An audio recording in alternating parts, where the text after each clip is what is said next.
And what's nice about this ring is creating the 4-claw collet and putting the shank on it is completed with just 4 solders, believe it or not. I would recommend really going for it to try and get this perfect, because this will be the guide for the second one. The second one will be really easy. This is a good technique sometimes. You can sort of skim the edge of your blade down an edge to change the angles and stuff. Just takes the metal away very slowly. And what's nice with it is you can sort of watch while you do it. You know, if you're filing, you've got to kind of have it that way and then stop and then look. With your saw blade, you can actually see what's going on as it happens. So I've got the insides kind of good. They're not identical, but it's good enough. I would rather get the second one I'm doing really neat if they're separated, because I can see a bit better what's going on. So now I think it gets much easier. I'm just going to work around it.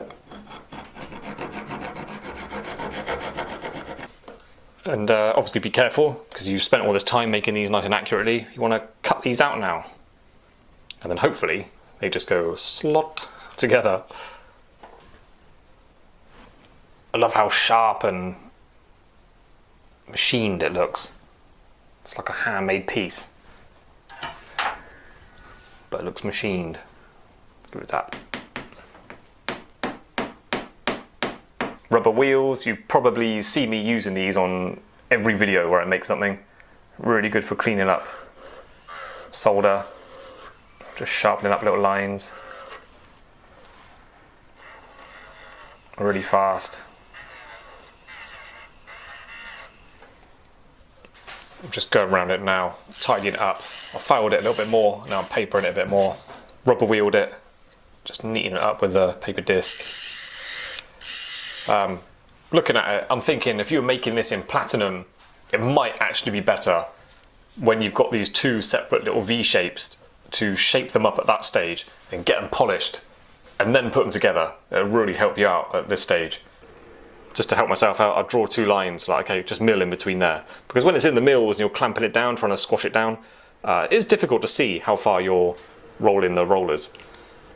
What I like to do with this, and I find this quite effective, I put the ring stick on my, sort of holding it with my finger, pulling it kind of up the stick, and then tap it. Also, that works really well, it's really effective, but also makes a lot less noise than putting it in your bench peg. Listen to the difference. Compared to this. It's far more neighbour friendly.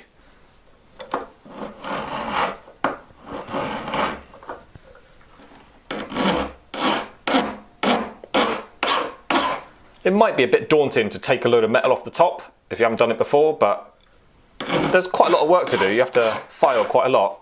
I just think of putting from the middle, I just think of just putting a flat that way and then you blend it in.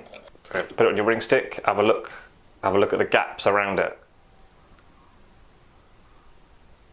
It's round, it's flat, it's sexy, it's all curved up nicely. Now we can move on. So it still needs to open up a little bit, but I'm going to work with it now. I like the idea of having a metal to cut back. So yeah, you need to understand these shapes, like 3-dimensional shapes. That's going to go in like that. That's going to go in like that. We don't need to take any off the top. The top goes narrower, so it fits in there really in between these 2 claws. It's higher up, so there's a bigger space, and it's narrower, so you don't need to sharpen the top of it, but the bottom you need to sharpen it quite a bit.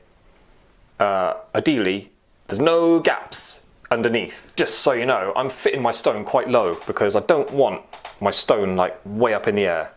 I like things kind of compact. I think I mentioned this in a previous video. I use my pendant loop just to hide things sticking out underneath, just so I get a better of an idea how things are going to look. So mine's probably going to be set around about there, taking quite a lot of distance off the bottom. See how like crisp and sharp you can get things with these discs. They're really good. Like down there. What I do is I touch it, a bit of burr on the bottom. Touch it gently so I know I've got the same angle as the flat, and just push it in there. There you go, done.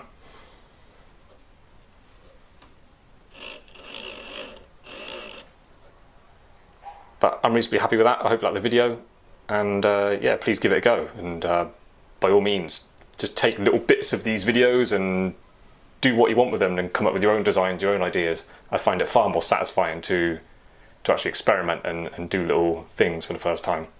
That's what I enjoy.